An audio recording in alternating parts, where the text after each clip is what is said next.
All right, Shalom, giving all praises, honor, and glory to Yahweh, Ba'ashem, Yahweh Shah, Bahashem, Rakah Kodash. I want to give double honors to the elder apostles of Great Millstone. Shalom and salute to the hopefully elect. So this particular video that I'm going is going to be based off of Matthew's chapter 15, right? And I'm going to read a little down because in the book of Matthew's is Yahweh Shah, it's an account about Yahweh Shah talking to the disciples, and it's for our learning now. Now a lot of events happened was for the past as well, right? But it jumps, you see, it jumps because when Yahweh Shai, when he starts off, he's talking about the end's time, right? But when you go down to 15, so Yahweh Shai, see, we got to get into, I'm not going to get too much into the timelines, but just enough so you can understand.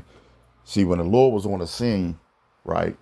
The Lord was on the scene around when this time period was around like 30 BCE, right? When the Lord was on the scene going back 2,000 years ago. So when you go to verse 15, right?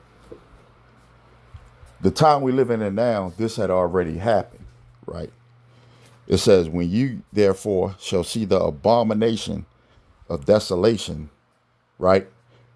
See, when he's speaking about something that's about to happen back then. You see, because it didn't happen yet back then when he spoke about it. So this is talking about 70 AD. All right. And so back then it says, when you therefore shall see the abomination of desolation spoken by the prophet, by Daniel the prophet, right? Daniel, Daniel was on the scene around 500,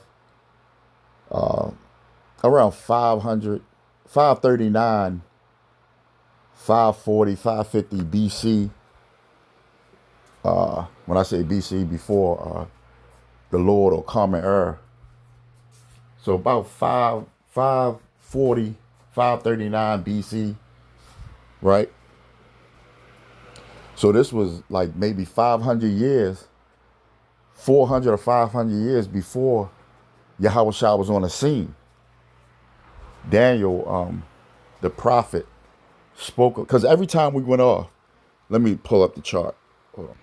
Yeah, see, every time Israel, us, we know who we are now, the blacks, Hispanics, and Native Americans. Every time we went off, the Lord sent another nation after us and put another nation over us for us to go into captivity. So these are the major captivities, right after Egypt, after the Lord delivered us out of Egypt. These are the main captivities, the most recent ones, because we was going back and forth into captivity during the time of the judges, right?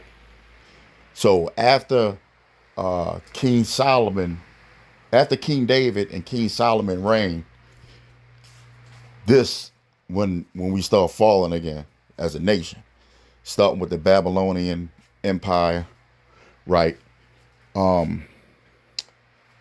Which I believe Daniel was on the scene around that time. I could be wrong, but it's between the Medo-Persian and the Babylonian Empire. All right, so Daniel was on the scene. So that's like 500 years before the Lord. All right, so Daniel spoke about the abomination, right? He was prophesying because back then it was a siege of Jerusalem. You see, it happened. It was a siege of Jerusalem during the Babylonian. We went into captivity. they circled the land and came into the city and destroyed the temple, right? Then there was another major time we rebuilt the temple, right? Then that's coming upon that's when the Lord came on the scene, and Daniel was prophesying about the Lord's time. You see, as well, he was prophesying what was going to come. Jeremiah and all that, they was prophesying. So the same thing happened back then when Daniel was on the scene, the siege of Jerusalem. Then come upon when the Lord came on the scene, the same thing that happened in Daniel's time, right, was going to come upon us around 70 AD before it happened. That's what the Lord was talking about. So really it was during the Roman Empire, right? That's a little bit after the Roman Empire, 70 AD, right? So I'm gonna get a good article to look at. I'm gonna pull up the siege of Jerusalem. Hold on. All right, this is a picture. I believe this is them, the Edomites, celebrating our downfall when they came into the temple during 70 AD, ransacked the temple, right? Took all the gold, all the precious jewels out of the temple during 70 AD, during the siege, right? And they took us down as a nation, So the Ark of Titus, when I was at camp, I talked about the Ark of Titus. This is on the Ark of Titus, actually. And they made a big statue. Let me pull it up. They got one in New York. They got one in, I believe it's Rome. Let me pull it up. All right. See, so this is called the Ark of Titus, right? And this is in Washington Square in New York. This is how the one in New York look, right? Now, they got one in, I believe it's Rome. This is in Washington Square in D.C. This is the original one in Rome. The Ark of Titus. As you can see, it's ancient ruins all around. But they built this Ark of Titus because that's who were ruling at the time. Titus and Vespasian, right? So they built this, and it's almost identical to the one in New York. That's how we know that America's Babylon, because they carry the same practices. But this is the ancient one in Rome, celebrating, and I believe the siege part is on the side of it. Here it is. And it got them taken out, as you can see right here. I'm trying to open it up. They carrying out all of our goods from the temple in Israel, representing back then these Edomites were over us, So I'm gonna pull up another picture, right?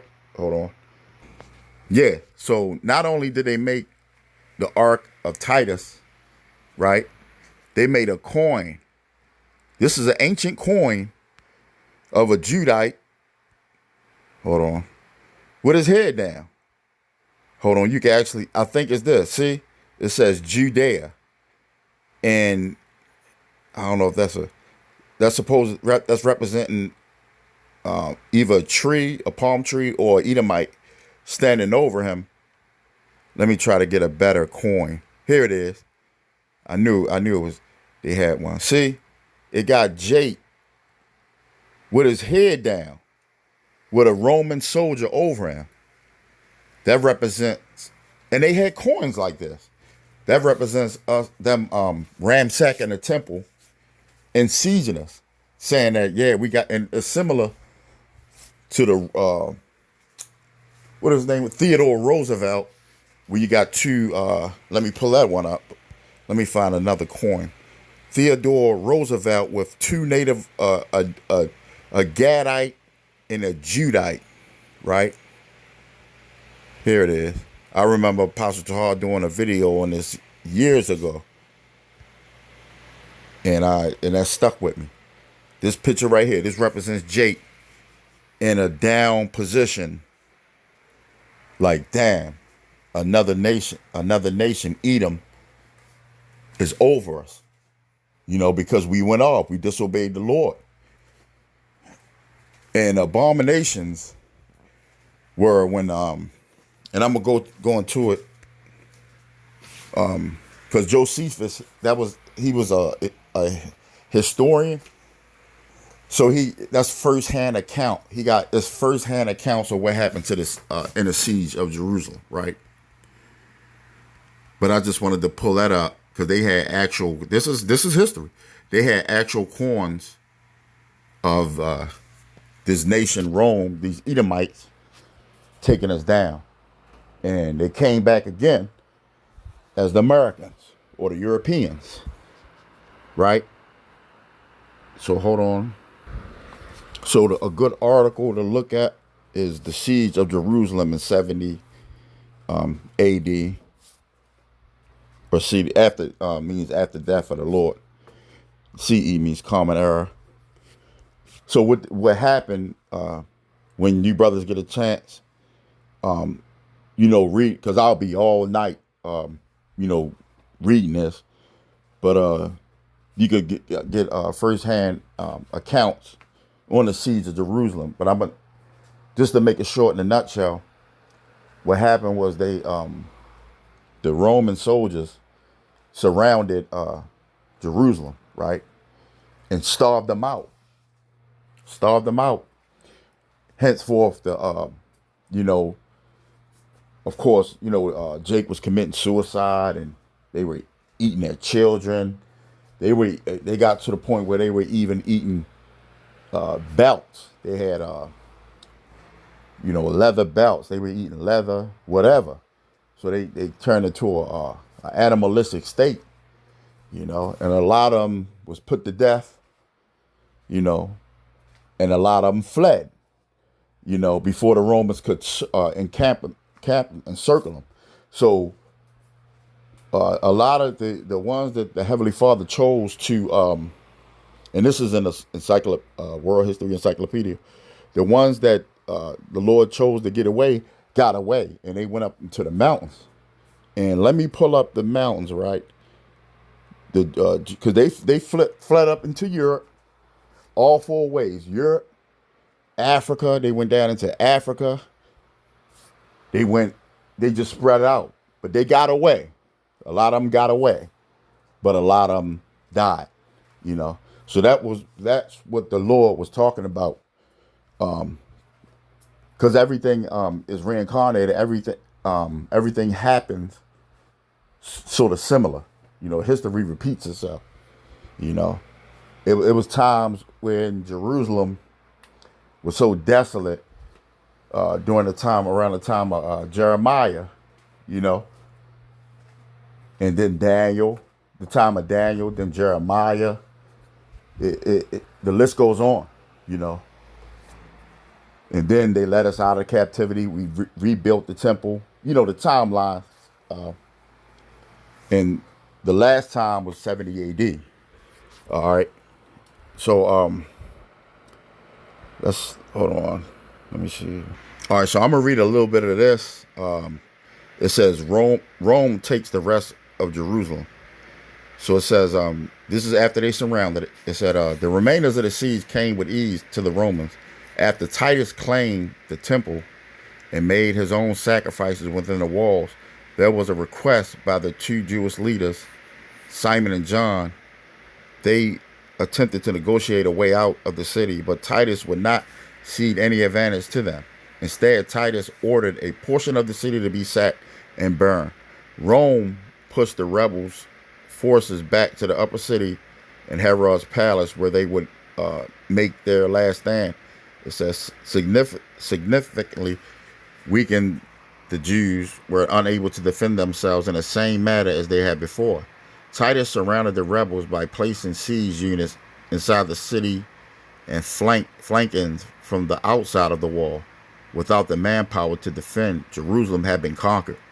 So it said a fallout after the siege. It says Rome dealt out its punishments with the battle concluded and the victors in charge. It is estimated by the ancient historians Tacitus and Flavius Josephus, which Josephus was a historian. It says that there were about 600,000 to 1,100,000 people killed in a siege. You know how many people that is?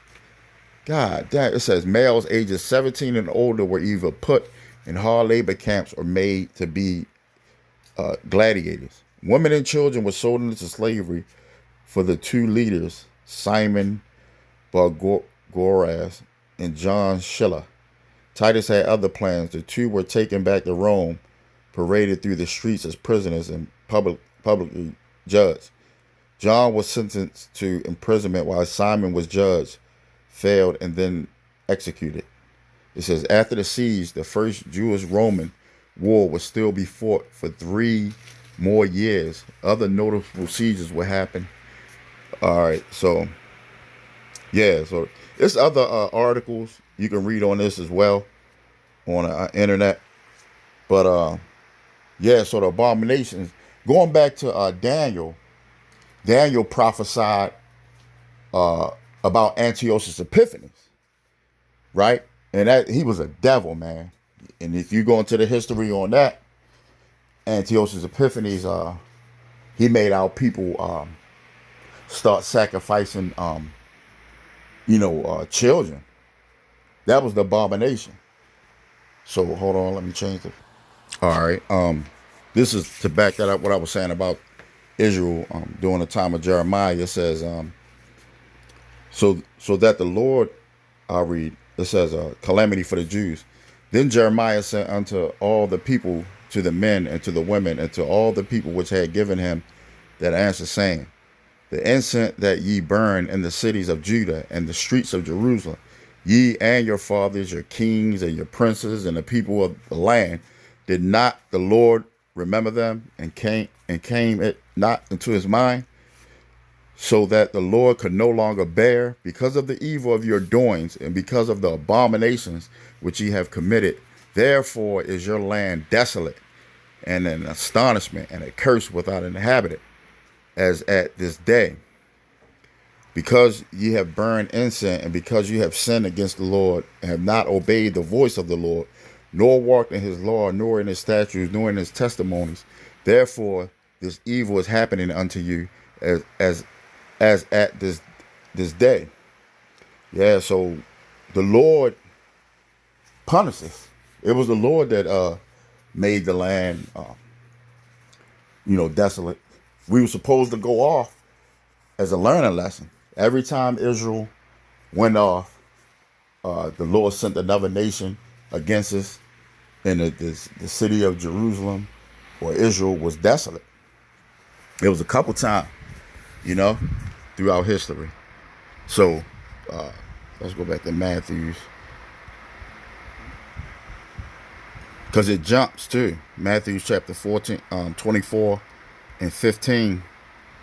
It says, when ye therefore shall see the abomination of desolation spoken by the prophet Daniel the prophet stand in the holy place, whoso readeth, let him understand. Then let them which be in Judah flee into the mountains. Where the mountains? Hold on. Just to give you an idea, this is Africa, right? You see Israel right there in the middle, like on the right hand side. They ran into Africa, right? And see the northern part of Africa? All this region right here is mountains. That's where Israel ran into the mountains. See that?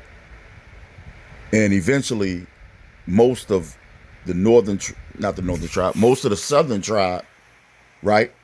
Judah, Benjamin, and Levi, through decades and ended up on the west coast of Africa, right?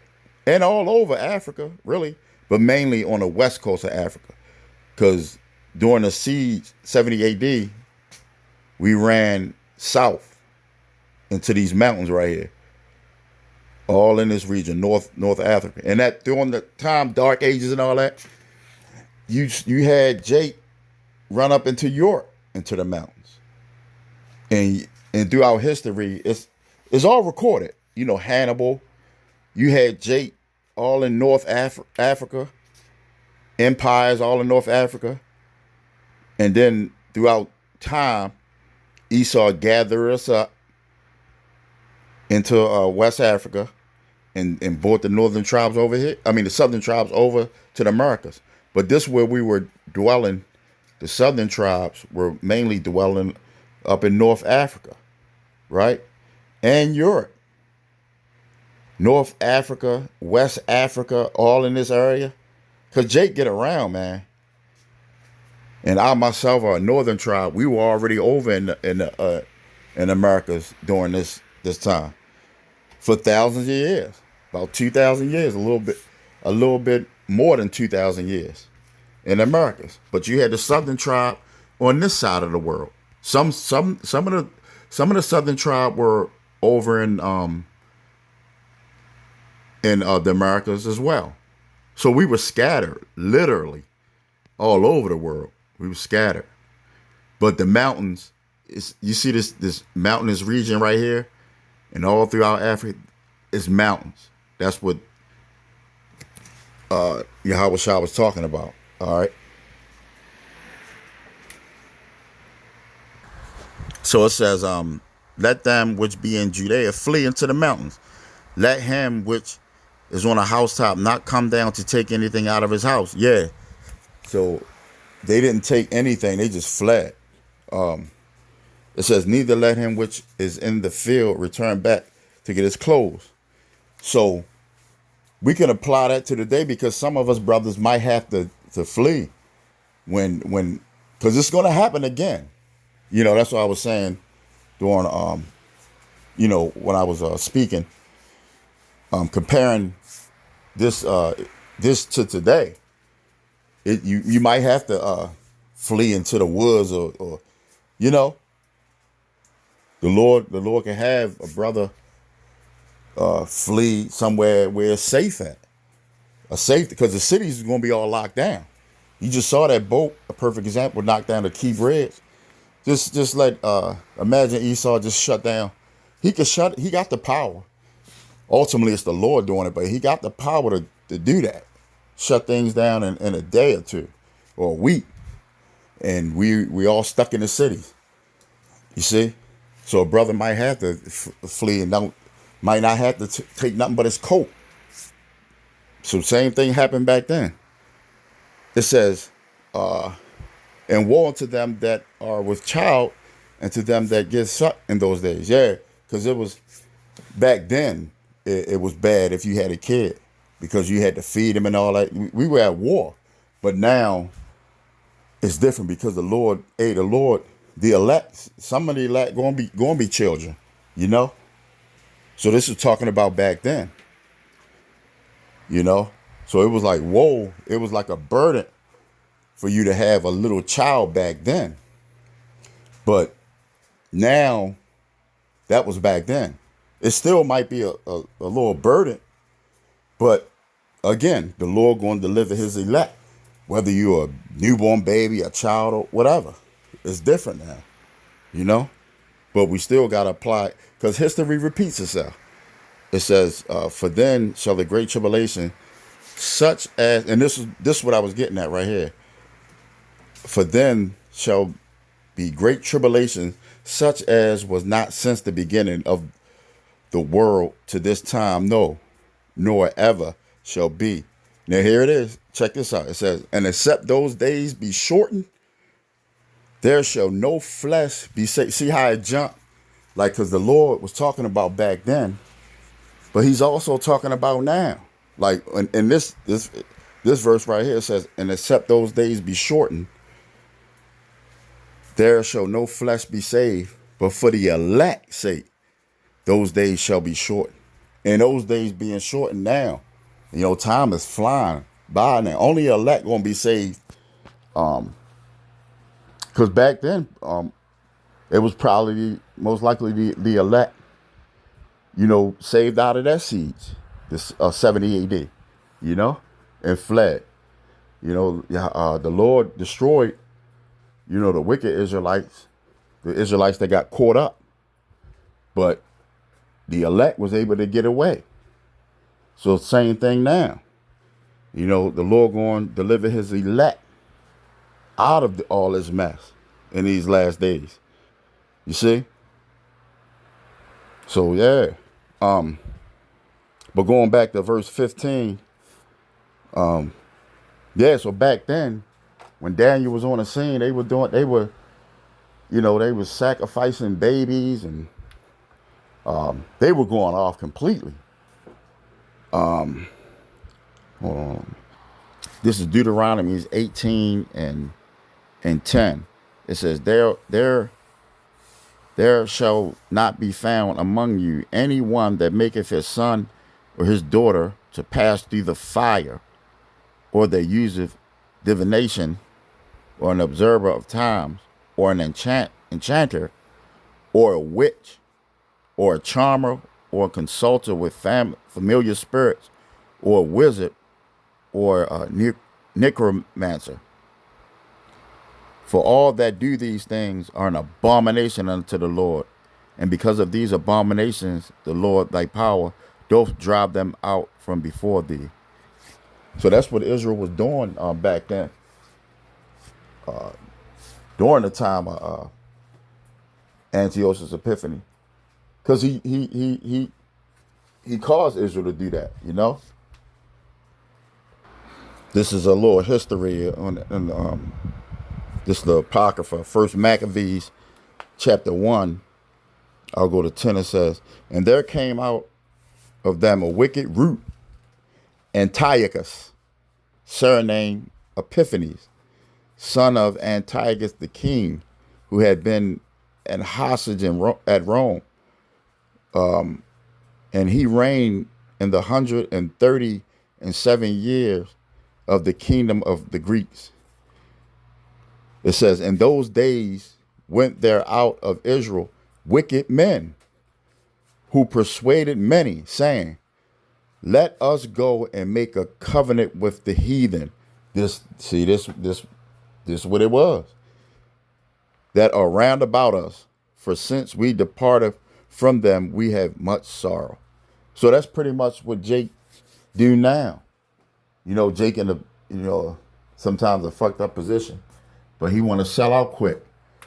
But that caused even more turmoil because you're going up against the Lord. And that's what happened. They sacrificing pigs. That was abomination unto the Lord. They end up sacrificing pigs, man. It says,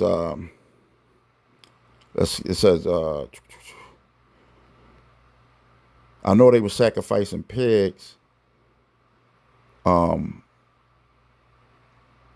And that's one thing.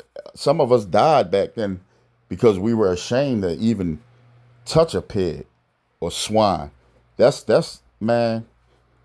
We ain't take that lightly, and they were sacrificing pigs, man.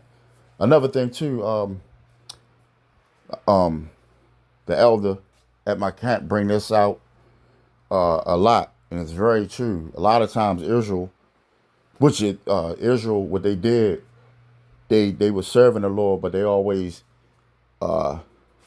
added extra things on to the Lord, which in reality you ain't serving the Lord, because it's only, you can't serve two masters. But that's what they were doing. They were doing what the Lord requires, but adding on these other gods. You see, that's what Solomon was doing as well. Um, yeah, they were sacrificing pigs. I'm trying to find a scripture where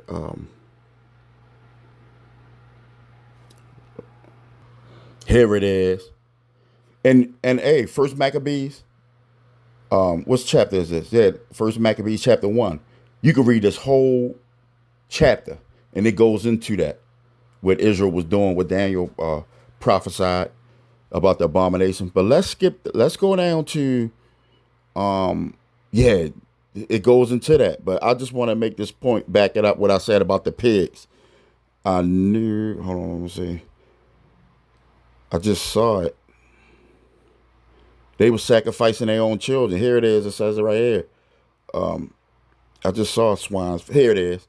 It says, and for the king has sent letters by messengers unto Jerusalem and the cities of Judah that they should follow the strange laws of the land, see, and forbid burnt offerings and sacrifice and drink offerings in the temple, and that they should profane the Sabbath and the festival days, and pollute the sanctuary and holy people, set up altars and groves and chapels and idols, and sacrifice swine's flesh and unclean beasts, that they should also leave their children uncircumcised and make their souls abomination with all manners of uncleanness and profanation,